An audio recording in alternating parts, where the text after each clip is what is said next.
Welcome to the channel, folks. I appreciate you clicking on today's video. I know it's been a couple of months since I've uploaded anything, but life's been hitting me pretty hard, and I'm sure it's been hitting you guys pretty hard too. Things have been pretty crazy for everybody lately. But I had to make a video about this because me and my buddy, Ulysses, just recently got done 4-barrel swapping his 76 Dodge D100 pickup with a 318, pretty much stock 2-barrel 318, and as far as I know, it's the original low compression motor. We ended up getting such good results with the thing that I just wanted to share with you guys how it came out. We ended up using a old Edelbrock discontinued intake. It's called the SP2P.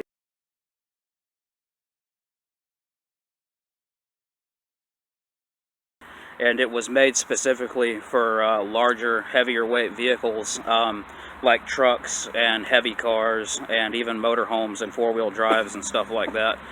And it's a really intelligently designed intake.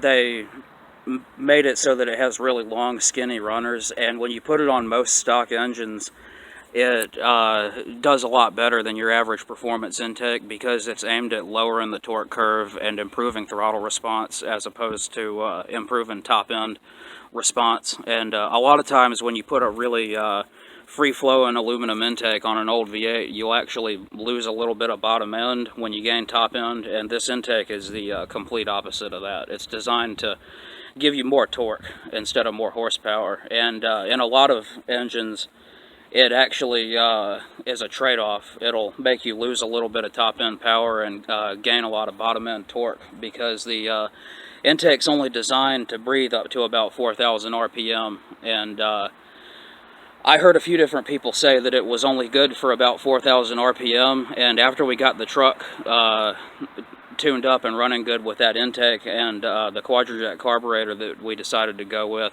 the thing really just wanted you to shift right at $4,000. That's like its peak, its happy spot. And I'd say that the old information floating around about the intake moving your RPM range lower and giving you more torque is all definitely true. And that's because when we put this intake on here with the Quadrajet 4-barrel carburetor, it really woke the thing up big time. It gave it way more bottom end torque and way more throttle response. I might as well go ahead and show you guys. I was so focused on just talking about it all that I forgot to show you how it came out. And we got a nice clean new air cleaner on there, nice clean painted valve covers, even got a new chrome throttle return spring. There's a 1-inch spacer underneath the Quadrajet, and the intake is cleaned up, and it's got a nice little dusting of silver paint over the stained spots, so it looks pretty much brand new.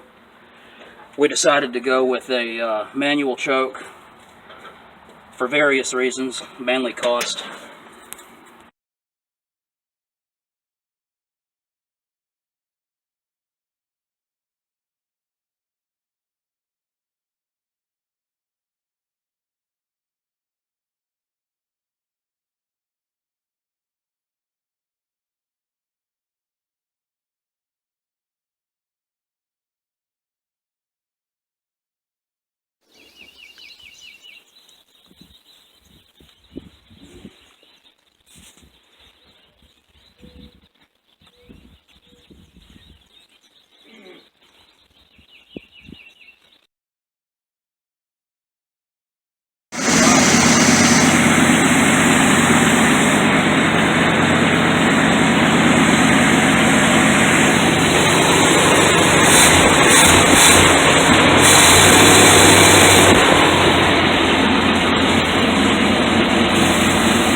I'm glad I didn't have to tell you which way it goes.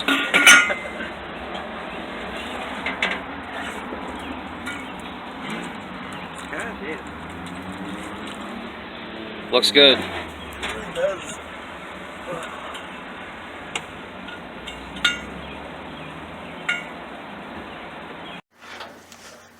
I picked all of these parts specifically because I've kind of been through this loop before with a few different old small V8s, and I kind of know what they want to meet certain scenarios. And this truck wanting bottom end throttle response with a small motor in a big 4,000 pound pickup like this, I decided to go with a 4-hole 1-inch thick phenolic spacer. And the Quadrajet carburetor we chose specifically for its really small primaries and its large secondaries.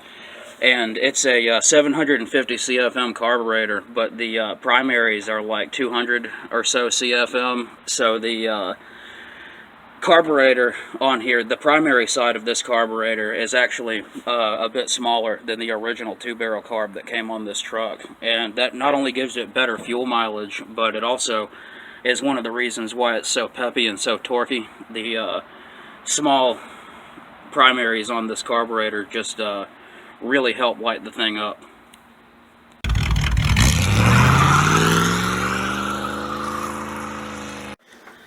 Another reason that we're getting such good results with this combination is because before we even bothered to pull the intake off of this thing, one of the first things that we did to this truck, after putting a good Accel 40-some thousand volt coil and Mopar Perfrormance ECU on there, we advanced the stock cam by 4 degrees with a Mel Gear timing keyway kit.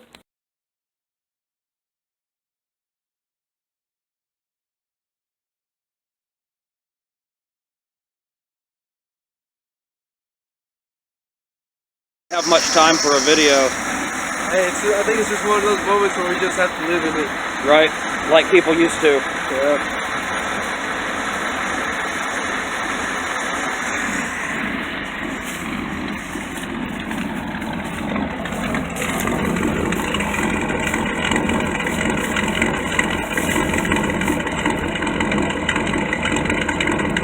Sounds pretty good. It should smooth out when it warms up, but I'd be kind of surprised if it stays low-key, but that'd be cool. It does sound good. That was actually one of the most affordable mods for the amount of increase and improvement that we got out of it, because the Mel Gear 4-degree advance or 4-degree retard timing keyway kit with new chain that we bought for the truck, I believe was only about 30 or 40 bucks, plus another, I think 15 or so for the gaskets. So for about 50 bucks, maybe a little more, maybe a little less, we ended up getting a really massive gain out of the truck. And for a lot of people that aren't familiar with cam timing, a lot of stock engines come with a little bit of retard set into the factory cam. I can't imagine why they would do this except to make it easier to start, but advancing your cam timing generally is just an improvement all around, unless you advance it so far that you lose a little bit of high RPM power. But we only advanced it 4 degrees, and it helped pick up the bottom end on this motor a lot, even before we 4-barrel swapped it. And we drove the truck around a little bit with no bed on it while it had the advanced stock cam and the stock 2-barrel carburetor and a couple of ignition mods, and it was actually pretty quick like that. It had no traction though. It was just completely destroying the right rear tire. But after putting the bed back on there, it slowed the truck down a whole lot, and we thought, you know, there wasn't really a whole lot of hope for performance, until we eventually found the SP2P rare intake that we were looking for, and we slapped it on there with a small primary vacuum secondary Quadrajet and 4-hole spacer, and the thing, the combination really came together there. And just in case you guys are wondering what this thing's got for exhaust on it, at the moment it's got the factory truck manifolds with the heat dissipating fins on them. I'm not sure if you can see them in this terrible lighting. But it's got those factory truck manifolds, and it's got a not so badly made Y-pipe. I wish you could see it because it comes together pretty nicely, even though it's got atrocious ground clearance. And I told my buddy I would have taken that crap back to the exhaust shop because it does run good, but it doesn't look good. It's got no muffler and no cat, and it sounds really good.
So all in all, basically the whole point of this video is just to brag and show you guys how shocked I was at how much bottom end torque and throttle response and overall power this truck gained doing the SP2P small primary 4-barrel swap. And the legends and the hype were true. That's one thing that I can say, is that intake that's supposed to give you more torque and throttle response definitely did its job. I drove the truck around a lot myself before and after the carburetor swap because I was helping my buddy Ulysses tune the thing and get it running good. And it just was really sluggish, and it didn't like driving around at lower RPMs with the stock 2-barrel carburetor that was considerably larger than these small primaries. And the having the tiny half of the carburetor being so much smaller now just makes the thing cruise so easy. You wouldn't believe how good this thing drives under 2,000 RPM. It's got about a 323 or 355 gear based on what the shift points and stuff look like, and you can cruise down the road at about the speed limit at about 2,000 RPM. Or if you want to poke along, you can drop down to about 1,700 RPM and go a little bit lower than the speed limit and get amazing gas mileage and just pretty much cruise along just above idle, which is really impressive for a big-ass 4,000-pound long bed truck like this with a 318 small block from the smog era nonetheless. This isn't even the good high compression 318, it's the low compression smog 318.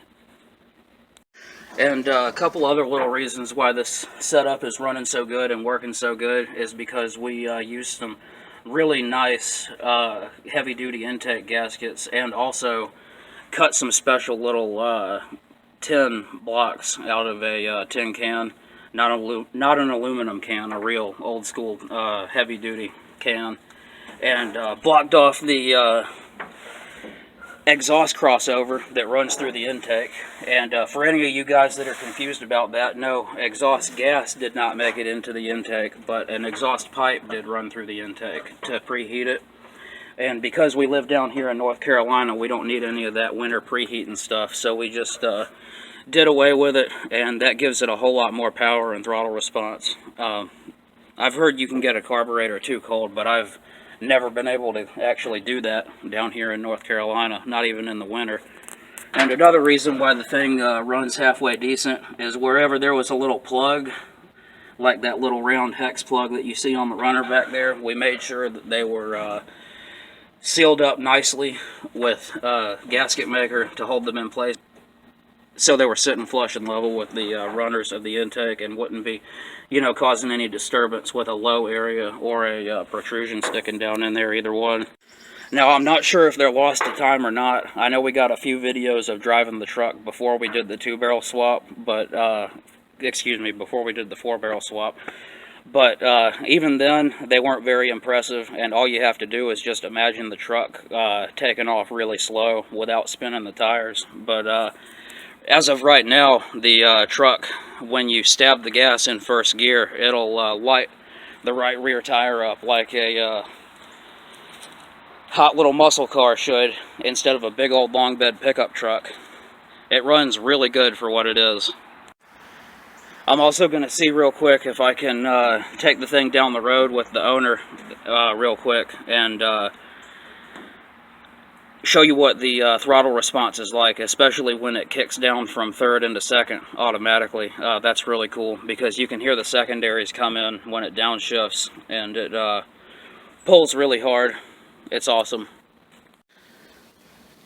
In addition to that, I also am going to try to show you guys how smoothly it cruises. So let's go ahead and see if we can get that done.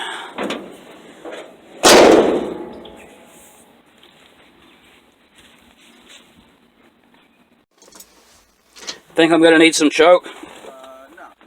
Just pump it and that's it.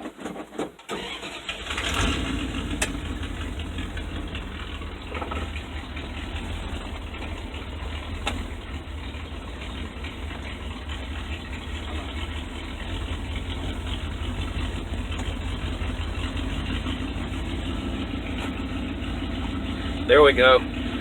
You were right, it didn't need any choke. Seems to be idling a little bit slow. I might have to work on that for him.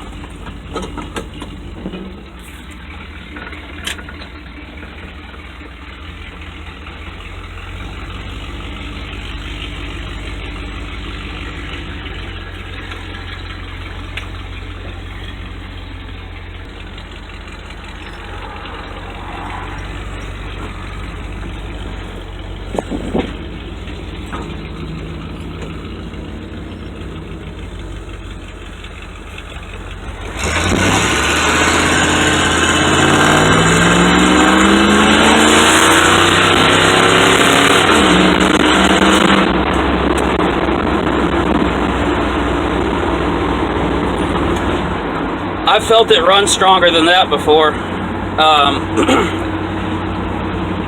Might not be warm, I'm not sure.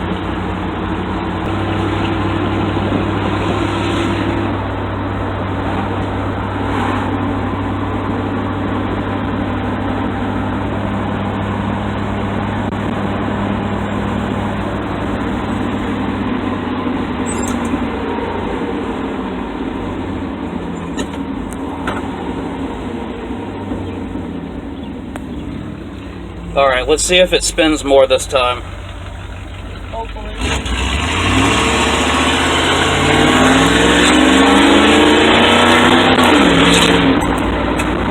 It didn't do it. Did he lower his tire pressure or something? I think.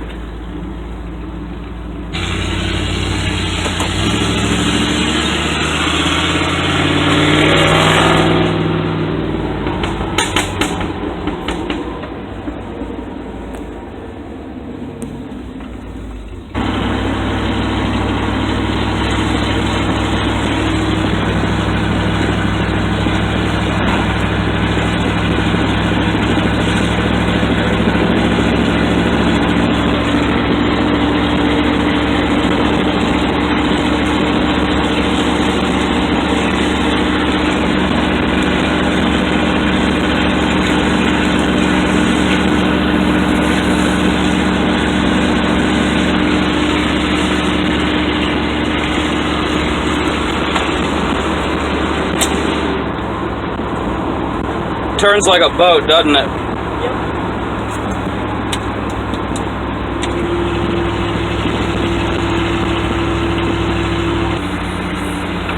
Alright, I'm gonna see if I can get it to kick down at this lower speed now.